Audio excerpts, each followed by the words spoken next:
what happens if you are given some problems where you have to find an unknown angle? What will happen is they'll probably give you enough information to figure it out. It's not random. So let's look, for example, at this angle. We're actually looking at angle RXP, all right? So if somebody said, okay, tell me what the measurement of RXP is, you don't need your protractor. That's the good news. You have enough information here to figure out what it is, because you know that RXQ is 40 and QXP is 20, and therefore if you add 40 and 20, you're going to get the whole angle. So RXP is 60 degrees. Do not need your protractor for that one. Now, when you look at an angle like this, you don't really need your protractor to notice that this is a right angle. You can kind of eyeball it, right? So you're going to need that information. So put 90 degrees in your brain and think, well, I know that this entire angle is 90.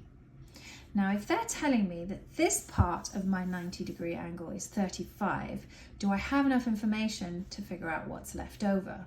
You do, because anytime you're trying to figure out what's left over, you know that you're going to be subtracting. So if I subtract 35 degrees from 90, and some of you can do that in your head, others might want to be careful, like me, and just do it on paper just so that I don't accidentally make a mistake, then I know that the missing angle is 55, because 55 plus 35 is going to equal 90, and I want this entire angle to add up to 90 degrees. All right, so angle DBC,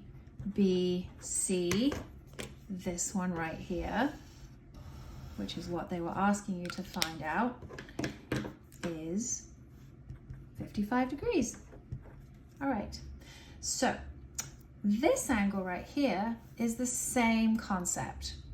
What do you know about this entire angle right here? Well, you know that it's two 90-degree angles together. It equals 180 degrees, right? You know, we've called those, we've given them different names, like a flat angle, a straight angle. That's always 180 degrees.